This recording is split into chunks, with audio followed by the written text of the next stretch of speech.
బట్టతలతో బాధపడుతున్నారా? ఆధునితనమైన పద్ధతిలో hair transplantation చేయబడును. Face clinic, Hyderabad. నమస్కారం సుబ్బారావు గారు. నమస్తే అండి. పిల్లల్లో మనం చూస్తామంటే 10 ఏళ్ల వయసు నుంచి 19 ఏళ్ల వయసు మధ్య ఉండేటువంటి పిల్లల్లో విపరీతమైనటువంటి కోపం చూస్తూ ఉంటాం మనం.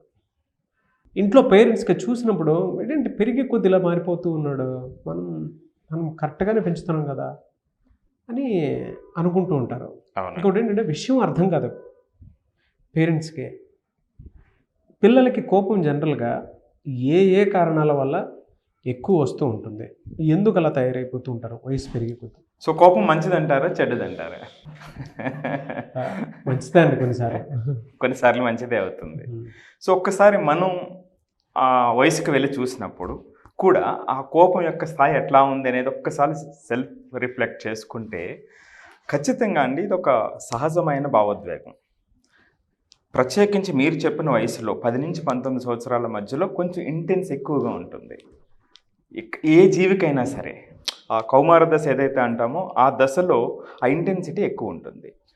సో మనం చాలామంది పేరెంట్స్తో మాట్లాడుతూ ఉంటాం, చాలామంది పిలుస్తూ ఉంటారు అక్కడ ఉన్నటువంటి పరిస్థితిని అర్థం చేసుకోవడం కోసం. నేను మీకు 2 ఎగ్జాంపుల్ చెప్తానండి. చెన్నైలో ఒక పేరెంట్ దగ్గరికి వెళ్ళాం. సో వాళ్ళు పిలవటంతో అక్కడికి వెళ్ళటంతో స్టూడెంటు గదిలో ఉన్నాడు. స్టూడెంట్ గదిలో ఉన్న స్టూడెంట్ని పేరెంట్స్ని పిలవలేకపోతున్నారు. ఎందుకు పిలవలేకపోతున్నారు అంటే అంతే, పిలవలేకపోతున్నారు. ఆ పిల్లవాడు మరి భోజనం ఎలా చేస్తున్నాడు అని అన్నప్పుడు జొమాటోలో ఆర్డర్ పెట్టుకుని వాడికి నచ్చింది ఆర్డర్ పెట్టుకుని తినేసి బయట పెడుతున్నాడు. ఇలాంటి పరిస్థితుల్లో కొన్ని హౌసెస్లో పరిస్థితి ఉందండి. సో మరి ఎందుకు వాళ్ళు ఏదైనా తెలియని వాళ్ళ అంటే చాలా వెల్ ఎడ్యుకేటెడ్ అండి. పిల్లవాడు 12th చదువుతున్నాడు, పిలిస్తే పలకడు, వీళ్ళు పిలవటానికి కూడా భయపడుతున్నారు. ఇలా 85% ఫ్యామిలీస్లో కొంచెం అబ్నార్మల్ కండిషన్స్ ఈ ఏజ్లో ఉన్నాయండి ప్రస్తుతం. చాలామంది పేరెంట్స్ మనం మాట్లాడుతున్నప్పుడు ఇది ఒక ఎక్స్ట్రీమ్ కేసు అయితే, మరొక కేసులో ఏమంటే ఒక పిల్లవాడు చాలా మంచి పిల్లవాడు, నాకు ముందు నుంచి తెలిసినటువంటి పిల్లవాడు, వాళ్ళ పేరెంట్స్ కూడా పిలవటం జరిగింది. సార్ మా వాడు ఈ మధ్య చాలా ఎక్కువ కోపడుతున్నాడు అని. ఏమిటని చూస్తే వాడు మన దగ్గర కోపం ప్రదర్శించాడు. పేరెంట్స్ అమ్మ దగ్గర, నాన్న దగ్గర, సిబ్లింగ్స్ దగ్గర చాలా ఎక్కువ ప్రవర్తిస్తూ ఉంటారు ఈ మంచి పిల్లలందరూ కూడా. ఏమిటి పరిస్థితి అంటే నిన్నటి వరకు బాగున్నవాడు ఇప్పుడే ఎందుకు వచ్చిందంటే ఇప్పుడు వాడికి ఛాలెంజింగ్ ఎగ్జామ్ ఉంది, జేఈ అడ్వాన్స్డ్ ఎగ్జామ్ ఉంది. సో దాంట్లో వాడి యొక్క యాస్పిరేషన్కి రియాలిటీకి ఉన్నటువంటి వ్యత్యాసం ఎక్కువగా ఉంది. సో న్యాచురల్గా వాడు కోపాన్ని ప్రదర్శిస్తున్నాడు. సో ఇలాగ కొంతమంది పిల్లలకి కొన్ని రకాల కారణాలు ఉంటాయి. మనం ఆ కారణాలను చూడాలండి. ఒక జనరల్గా ఒక మంచి ఎగ్జాంపుల్ చూద్దామండి. ఇక్కడ కోపానికి మూలం ఏమిటి? మొట్టమొదటిగా మన జనరల్ ఆస్పెక్ట్లో చూద్దామండి. సో కోపానికి మూలం ఏమిటి? అది ఎక్స్టర్నల్ నుంచి వచ్చిందా, ఇంటర్నల్ నుంచి వచ్చిందా? సో వేరే వాళ్ళ వల్ల మన కోపం వచ్చిందా ఆ సందర్భంలో, లేదా మనం ఏదైనా కొన్ని సందర్భాల్లో అనుకోనిది జరగటం వల్ల మనం వేరే రకంగా ఆలోచించడం వల్ల వచ్చిందా? మొట్టమొదటి పాయింట్. రెండోది, అప్పుడు దానికి డైరెక్షన్ డిసైడ్ అవుతుందండి. సో ఆ డైరెక్షను ఏమవుతుంది? నేను ఎందుకు వచ్చిందని నా తప్పును నేను తెలుసుకునేటువంటి ప్రయత్నం ఒకటి ఉంటుంది. ఇదేమీ లేదు, వాడి వల్లే తప్పు అనేటువంటిది ఆ ప్రయత్నాన్ని తోసేసేటువంటి ప్రయత్నం ఒకటి ఉంటుంది. అంటే 2 రకాల డైరెక్షన్స్, ఒకటి ఇన్సైడ్ డైరెక్షను, రెండోది అవుట్ సైడ్ డైరెక్షన్. ఎప్పుడైతే ఇది అయ్యిందో మీకు అప్పుడు రియాక్షన్ వస్తుంది. మరి ఆ రియాక్షన్ ఎట్లా ఉంటుంది? మనం ప్రతిఘటించాలా, వాడి మీద ప్రతీకారం తీర్చుకోవాలా? సో ఇది మొట్టమొదటిది. అంటే మూలం ఉంది, తర్వాత డైరెక్షన్ డిసైడ్ అవుతుంది. డైరెక్షన్ డిసైడ్ అయిన తర్వాత మీకు ఒక రియాక్షన్ వస్తుంది. ఆ రియాక్షన్లోనే వేరియేషన్స్ ఉంటాయండి. ఆ రియాక్షన్లో కొంతమందికి ఫిజికల్గా అగ్రెసివ్గా ఉంటారు, కొంతమంది వెర్బల్గా అగ్రెసివ్గా ఉంటారు. అంటే ఫిజికల్ అగ్రెషనా, వెర్బల్ అగ్రెషనా?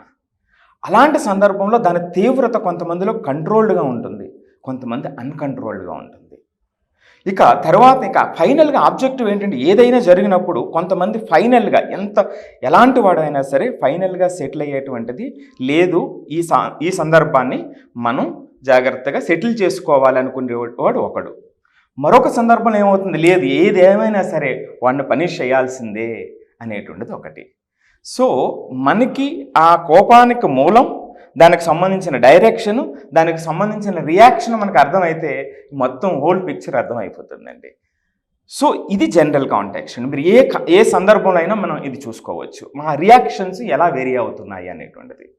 ఇక మనం మీరు చెప్పిన గ్రూప్కి వచ్చేద్దాం. ఇది జనరల్ ఇప్పుడు వరకు మాట్లాడుకున్నది. 10 నుంచి 19 సంవత్సరాల మధ్యలోనే ఎక్కువ ఎందుకు వస్తుంది అంటే వాళ్ళలో వచ్చిన చేంజెస్ కానివ్వండి, అక్కడ పేరెంట్స్కి పిల్లలకి ఉన్నటువంటి ఎక్స్పెక్టేషనల్ గ్యాప్స్.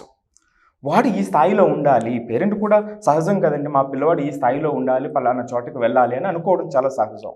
కానీ అక్కడ గ్యాప్ ఉన్నప్పుడు, పేరెంట్స్ అర్థం చేసుకోలేనప్పుడు, స్టూడెంట్స్ దాన్ని వాల్యూ చేయలేనప్పుడు దే ఫీలింగ్ స్ట్రెస్డ్ అండి.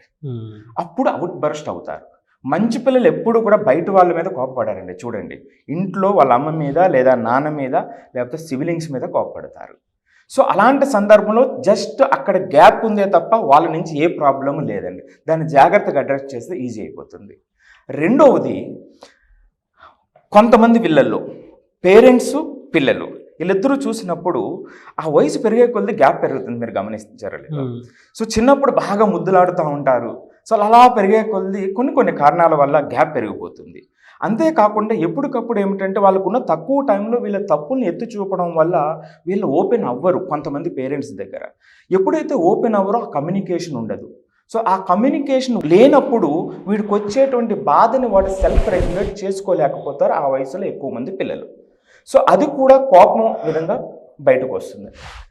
నెక్స్ట్ ఇంకొకటి ఏమవుతుందంటే ఐడెంటిటీ ఫార్మేషన్ ఒకటి బాగా పెరుగుతుంది ఆ వయసుకు వచ్చేటప్పటికి. అప్పటి వరకు సహజంగా తల దూకము జనరల్గా వెళ్ళిపోతూ ఉంటాం. ఆ టైం వచ్చేటప్పటికి ఒక ఐడెంటిటీ ఫార్మేషన్, నేను ఎలా ఉండాలి లేదా నన్ను ఎక్కువ మంది లైక్ చేయాలి అనేటువంటి ఐడెంటిటీ ఫార్మేషన్ ఉంటుంది. ఆ రియాలిటీకి వీడు అనుకున్న దానికి ఎక్స్పెక్టేషన్లో చాలా తేడా వస్తుంది. సో ఈ కారణాలు అవునండి, అవును. అంటే ఎలా అనంటే ఇమాజినేషన్లో ఒక్కొక్క హీరోయిక్ మెటీరియల్ మనకి కళ్ళ ముందు కనిపిస్తుంది, అద్దంలో చూసుకున్నప్పుడు ఇంకొక రకమైనటువంటి ఇది కనిపిస్తుంది. ఆ వాయిస్ ఎఫెక్ట్ ఆ విధంగానే ఉంటుందండి. ఇంకా ఖచ్చితంగా అది నేను ఫేస్ చేశాను కాబట్టి చెప్తున్నాను. ఆ రంగు మీద లేకపోతే బాడీ టోన్ మీద హైట్ మీద ఇలాంటివి బాగా ఎక్కువ ప్రభావితం చూపుతా ఉంటాయి ఆ వయసులో. మీరు గమనించారా లేదా? రైట్. సో బాడీలో చేంజెస్ ఎందుకు అవుతున్నాయో తెలియదు, వాటిని ఎలా ఎక్స్ప్రెస్ చేయాలో తెలియదు. కొన్నిసార్లు ఇలా అవుతుంది అని అంటే ఓహో నీకు ఇలా అవుతుంది నాకు ఇలా అవుతుందని ఆ ఏజ్లో ఉన్నప్పుడు అలానే ఉంటుంది. అవునండి, అవును. సో అది కూడా కోపానికి ఒక ప్రాతిపదిక అవుతుంది అంటున్నా. సో అలాగే కొంతమందిలోనండి యాంగ్జైటీ, డిప్రెషన్, ADHD చిన్నప్పటి నుంచే ఉంటుంది. వాటిని అడ్రస్ చేయలేని పిల్లలకు కూడా ఇక్కడ ఈ ఏజ్ వచ్చేటప్పటికి తారాస్థాయికి చేరుతుందండి. సో ఎవరైతే అడ్రస్ చేయలేదో వాళ్ళకి ఇక తర్వాత వచ్చేటప్పటికి ఫ్యామిలీ కాన్ఫ్లిక్ట్స్. ఈ రోజున వైఫ్ అండ్ హస్బెండ్ మధ్య ఉన్నటువంటి ఫ్యామిలీ కాన్ఫ్లిక్ట్స్ అది బాగున్నప్పటికీ కూడా కొంతమంది పేరెంట్గా మీరు ముక్కు మీద కోపంతో ఉంటే మీ పిల్లవాడు శాంతంగా ఉండాలని ఎలా కోరుకుంటారు చెప్పండి? రైట్. సో ఫ్యామిలీ మెంబర్స్ యొక్క బిహేవియర్, జెనెటికల్ డిజార్డర్స్ కూడా ఉంటాయి. జెనెటికల్ డిజార్డర్స్, అదే ఇందాక చెప్పినట్టుగా డిప్రెషన్, వీటిలో. సో మరి ఇది సహజంగా ఉండేటప్పుడు ఎప్పుడు ఇది తీవ్రతను దాటి వెళ్ళిపోతుంది అని ఎవరైనా అర్థం చేసుకోవాలంటే సహజంగా వచ్చేటువంటిదే ఈ కోపం. కాకపోతే సో ఈ కోపం అనేది మనం సహజం అని చెప్తున్నాం, కానీ ఆ కోపం అనేటువంటిది ఒక స్థాయిని దాటి నెక్స్ట్ స్థాయికి వెళ్ళిపోయి ఎక్కడైతే సమస్యగా మారుతుంది అనేటువంటి ఆ ప్రాబ్లం ఏరియా అనేటువంటిది మనం అందరూ జాగ్రత్తగా చూడాలండి. ఎప్పుడు సమస్యగా మారుతుంది పేరెంట్స్, టీచర్స్ కూడా చాలా జాగ్రత్తగా అబ్జర్వ్ చేయవలసినటువంటిదండి. ఎప్పుడైతే ఆ యొక్క కోపం ప్రదర్శించినప్పుడు ఫిజికల్ అగ్రెషన్లోకి వెళ్ళిపోతుందో, సో వాడు వేరే వాళ్ళ మీద కోపడతాం, కొట్టేటువంటి పరిస్థితి వస్తుంది, లేదా వాడే కొట్టుకునేటువంటి పరిస్థితి వస్తుంది. సో ఇదొకటి. రెండవది, అనవసరంగా ఆర్గ్యూ చేస్తూ ఉంటారండి పేరెంట్స్తోని, సిబ్లింగ్స్తో జనరల్గా చేస్తూ ఉంటారు. అది నెక్స్ట్ స్థాయికి వెళ్ళిపోతుంది. పేరెంట్స్తో చేస్తారు, టీచర్స్తో కూడా చేస్తారు, వాళ్ళు సహచర విద్యార్థులతో కూడా ఎక్సెసివ్ ఆర్గ్యూయింగ్ చేస్తారండి. ఇది రెండో సందర్భం. ఇక మూడో సందర్భం, ఇక తరచుగా ఎమోషనల్ అవుట్బర్స్ట్ అయిపోతూ ఉంటారు. ఆ అవుట్బర్స్ట్ అయినప్పుడు అరుస్తూ ఉంటారు, కేకలేస్తూ ఉంటారు, బిగ్గరగా అరుస్తూ ఉంటారు. అదే సందర్భంలో ఆ వయసులో ఉన్నటువంటి పిల్లలు ఆ సహచర పిల్లల మీద భయపెట్టడం, తిట్టడం ఒక స్థాయిని దాటి ఆ స్థాయి అంటే ఇది తరచుగా మరింత తరచుగా జరిగిపోతూ ఉంటుందండి. ఇది ఖచ్చితంగా ఆ సందర్భానికి వచ్చింది అన్నట్లయితే ఇది తీవ్రమైన స్థాయికి వెళ్ళిపోతుంది. ఖచ్చితంగా దీన్ని అడ్రస్ చేయాలి. సో వాళ్ళు సెల్ఫ్ హార్మ్ చేసుకునేటువంటి పరిస్థితుల్లో కూడా కొంతమంది మారిపోతారండి. సో ఈ సందర్భం ఎప్పుడైతే కోపం అనేటువంటిది ఈ స్థాయికి వచ్చేసిందో అప్పుడు ఖచ్చితంగా దాన్ని మనం అడ్రస్ చేయాల్సిన అవసరం ఉంది. బెస్ట్ ఎగ్జాంపుల్ చెప్పారు మీరు. జనరల్గా ఇందాక కోపానికి గల కారణాలు ఏముంటాయనేది మీరు చెప్పడం జరిగింది. పిల్లల్లో ఎందుకు అలా వస్తుంది ఏంటి అనేది. ఎందుకంటే అప్పుడప్పుడే బాడీలో చేంజెస్ చూస్తుంటాం, సైకలాజికల్ చేంజెస్ కూడా చూస్తూ ఉంటాం కాబట్టి it's a factor. Factors influence అయ్యే సెల్ఫ్ ట్రిగర్స్ కొన్ని, దానివల్ల పర్సనాలిటీ కొంత చేంజ్ న్యూట్రల్ నుంచి తీసుకెళ్తుంది. అయితే ఇక్కడ మీరు ఇందాక చెప్పినట్టు అది ఎప్పుడు ప్రాబ్లం అవుతుంది అని అంటే బిహేవియర్లో వచ్చేటువంటి మార్పులు. మీరు ఇందాక చెప్పినప్పుడు కొంతమంది ఇలా కొట్టుకుంటారు, కొంతమంది ఇలా ఇది చేస్తూ ఉంటారు, కొంతమంది అంటే ఆ బిహేవియర్ ఎప్పుడైనా మీరు మీ పిల్లల్లో కనుక చూస్తుంటే అది ప్రాబ్లం అవుతుంది. అది ఎప్పటికైనా సరే ప్రాబ్లమే. అంటే వన్స్ స్టార్ట్ అయిందంటే, స్టార్ట్ అవ్వకూడదు, వన్స్ స్టార్ట్ అయిందంటే ఆ బిహేవియర్లో వెళ్ళిపోతుంది. కంప్లీట్ రెడ్ జోన్ అనుకోండి ఇంకా అది.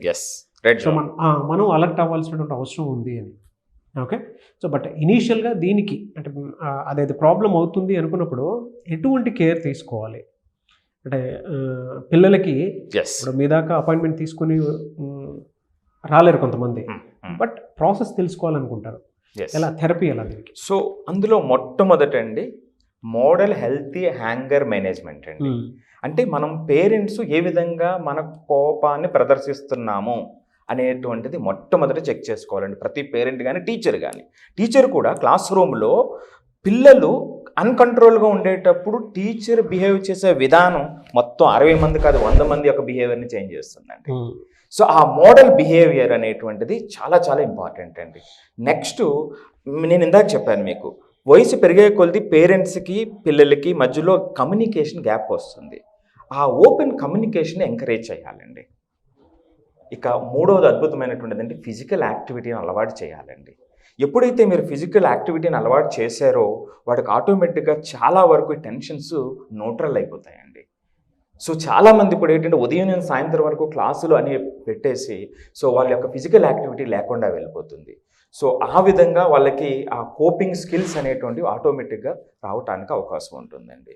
సో ఇక మరింత ముదిరి పాకాన పడితే మరి అన్కంట్రోల్ అయిపోతే మాత్రం ఆ ప్రొఫెషనల్ హెల్ప్ అనేటువంటిది చాలా చాలా ఇంపార్టెంట్. అంటే మీ ఇలాంటి వాళ్ళ హెల్ప్ తీసుకోవాలి. ఎస్, ఖచ్చితంగా అండి. సో వీడియో చూస్తూ ఉంటారు కదా చాలామంది, ఒకవేళ మీ పిల్లల కోపాన్ని మీరు కంట్రోల్లో తెచ్చుకోలేని పరిస్థితిలో ఉన్నప్పుడు దాన్ని ఏ ఆస్పెక్ట్లో కంట్రోల్ చేయడానికి అవకాశం ఉంటుంది అనేది మీరు అపాయింట్మెంట్ తీసుకొని సుబ్బారావు గారిది ఒక్కొక్క కౌన్సిలింగ్ సెషన్ కనుక తీసుకుంటే డెఫినెట్గా దాని మీద క్లారిటీ వస్తుంది. బయట ప్రొఫెషనల్స్ మీరు ఎలా వెతికి పట్టుకోవాలనే దాని మీద అవగాహన ఉండదు కాబట్టి స్క్రీన్ మీద మీకు కాంటాక్ట్ నెంబర్ కనిపిస్తుంది సుబ్బారావు గారి. దానికి మీరు కాల్ ఆర్ మెసేజ్ వాట్సాప్ చేసి వెంటనే అపాయింట్మెంట్ బుక్ చేసుకోండి. అండ్ దాంతోపాటు కెరీర్ గైడెన్స్కి సంబంధించి అంటే ఇంటర్ తర్వాత 10th తర్వాత ఏం చేస్తే పిల్లలు బాగుంటుంది అనుకున్నటువంటి వాళ్ళు, ఇప్పుడు ఎలాగో సమ్మర్ వచ్చేసింది, IIT JEEకి సంబంధించిన కోచింగ్ కూడా ఇస్తూ ఉంటారు సుబ్బారావు గారు.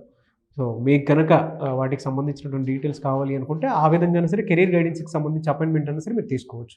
మీరు టైం ఇస్తారా ఆడియన్స్కి? తప్పకుండా అండి. వాళ్ళు ఎక్కడ చదువుతున్నా సరే అండి ఆ జర్నీని సఫలం చేయటానికి మనం ఇక్కడ ఉన్నామండి. ఎక్కడైనా చదవనివ్వండి.